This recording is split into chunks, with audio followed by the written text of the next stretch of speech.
జమ్మూ కాశ్మీర్లో పాక్ సైన్యం మరోసారి కాల్పుల విరమణ ఒప్పందానికి తూట్లు పొడిచింది. సాంబా సెక్టర్లో కాల్పులకు దిగాయి పాక్ దళాలు. ఈ ఘటనలో 19 ఏళ్ల యువకుడు మృతి చెందగా మరో 2 పౌరులకు గాయాలయ్యాయి. పాక్ సైన్యాన్ని ధీటుగా ఎదుర్కొంటోంది మన ఆర్మీ. ఎల్ఓసి సరిహద్దులో ప్రస్తుతం ఉద్రిక్తత నెలకొంది. సాంబా సెక్టర్, నౌషారాల్లో టెన్షన్ వాతావరణం కనిపిస్తోంది. పలుచోట్ల పాక్ మోర్టార్లు, బాంబ్ షెల్స్ ప్రయోగించింది. పాక్ కాల్పులతో సరిహద్దు గ్రామాల ప్రజలు బిక్కుబిక్కుమంటున్నారు.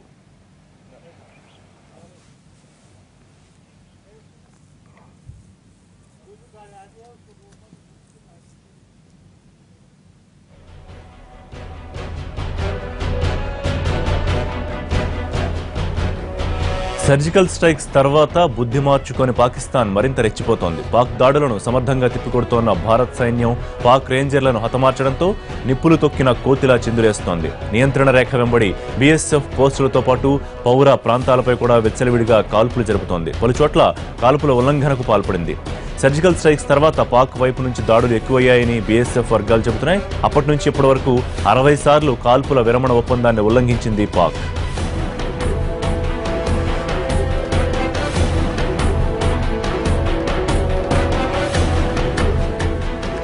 ఓవైపు పాక్ సైన్యం కాల్పులకు దిగుతుంటే ఇదే అదనుగా టెర్రరిస్టులు సైతం రెచ్చిపోతున్నారు. జమ్మూ కాశ్మీర్లోని బండీపురాలో చొరబడేందుకు ప్రయత్నిస్తున్నారు. ఉదయం 5:30 నుంచి ఎన్కౌంటర్ జరుగుతోంది. భద్రతా బలగాలు, ఉగ్రవాదుల మధ్య ఎదురు కాల్పులు కొనసాగుతున్నాయి. 2 టెర్రరిస్టులు ఉన్నట్టు రౌండప్ చేశాయి భద్రతా దళాలు.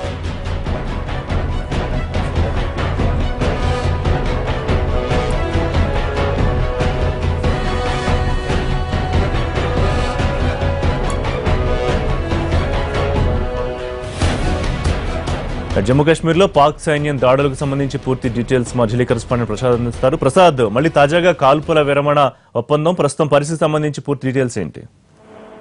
ఇప్పటి వరకు గతంలో భారత్ పాకిస్తాన్లు చేస్తున్నటువంటి ఈ కాల్పుల విరమణ ఒప్పందాన్ని ఇప్పటి వరకు దాదాపు 60 సార్లు పైగా ఉల్లంఘించడం జరిగింది పాకిస్తాన్ నిన్న రాత్రి జరిపినటువంటి ఈ కాల్పుల్లో ఒక జవాన్ తో సహా మరొక 2 మహిళలుకి గాయాలయ్యాయి. ఒక జవాను మరణించడం జరిగింది. ఈ గాయపడినటువంటి మహిళను దగ్గరలో ఉన్నటువంటి ప్రభుత్వ ఆసుపత్రికి తరలించారు. అక్కడ చికిత్స కొనసాగుతుంది. ఆమె ప్రాణాపాయం నుంచి బయటపడినట్టుగా వార్తలు వస్తున్నాయి. అయితే మరొక ఒక మహిళ మాత్రం ఒక మోస్తరుగా గాయపడినట్టుగా తెలుస్తుంది. ఇప్పటి వరకు జరిగినట్టు ఈ మొత్తం అంటే సెప్టెంబర్ 29వ తారీఖున పాకిస్తాన్ ఆక్రమిత కాశ్మీర్ లో తీవ్రవాద సంస్థలు ఇచ్చినటువంటి గుడారాలపై భారత సైన్య భద్రతా దళాలు చేసినటువంటి మెరుపు దాడుల్లో తర్వాత ఇప్పటి వరకు మొత్తం జరిగినటువంటి అన్ని సంఘటనల్లో దాదాపు 11 మంది మరణించారు, ప్రాణాలు కోల్పోయారు. దాంట్లో 8 మంది భద్రతా దళాలకు చెందినటువంటి జవాన్లతో సహా మరొక 3 పౌరులు మరణించారు. దాదాపు 40 మంది పైగా పౌరులు ఈ మొత్తం సంఘటనలో గాయపడ్డారు. ఈ నిన్న రాత్రి జరిగినటువంటి జమ్మూ కాశ్మీర్ నియంత్రణ రేఖకు సమీపంలో ఉన్నటువంటి పూంచి, రజోర్ జిల్లాల్లో ఈ జరిగినటువంటి కాల్పులలో ఈ ఒక జవాను, 2 మహిళలు గాయపడటం జరిగింది. ఈ నియంత్రణ రేఖకు దగ్గరగా ఉన్నటువంటి భారత సేనానికి చెందినటువంటి భద్రతా దళాలకు చెందినటువంటి పోస్టులపై గురిపెట్టి పాకిస్తాన్ అప్పుడప్పుడు కవ్వింపు చర్యల్లో భాగంగా ఈ కాల్పులు జరుపుతూ వచ్చింది. నిన్న సాయంత్రం అందుకు ప్రతిగా భారత సైన్యం కూడా అప్పటికప్పుడే దానికి తగ్గట్టుగానే ప్రతిఘటిస్తూ ఈ ప్రతి కాల్పులు చేయటం జరిగింది. అయితే ఈ రోజు ఉదయం నుంచి మాత్రం భారత పాకిస్తాన్ చెందినటువంటి ఇరు పక్షాల సైన్యాలు జవాన్లు కూడా పూర్తి స్థాయిలో ఈ కాల్పులను నిరంతరం కొనసాగిస్తూనే ఉన్నారు. ఈ తీవ్రత బాగా కొంచెం ఎక్కువైంది.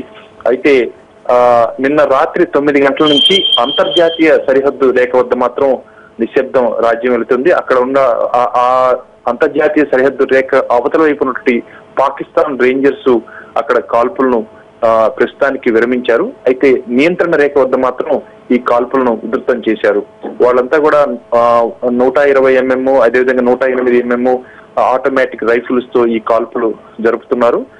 అక్కడ ఉన్నటువంటి పౌరులు కొంత మేరకు ఆందోళన చెందుతున్నారు. అయినప్పటికీ కూడా భారత సైన్యం ఇటువైపు నుంచి ఇటు వర్గం నుంచి ఎక్కడ కూడా ప్రాణ నష్టం లేకుండా అప్రమత్తంగా ఉంటూ ఈ పాకిస్తాన్ చేసే కాల్పులకు ప్రతి కాల్పులు జరిపే విషయంలో చాలా అప్రమత్తంగా వ్యవహరిస్తున్నారు. కాబట్టి కొంత మేరకు అక్కడ పరిస్థితి అదుపులో ఉన్నట్టుగా తెలుస్తుంది.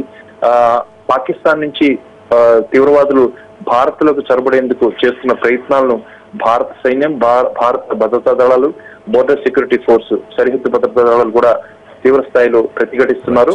ఎక్కడా కూడా చొరబాటు లేకుండా అన్ని చోట్ల కట్టుదిట్టమైన చర్యలు తీసుకున్నారు.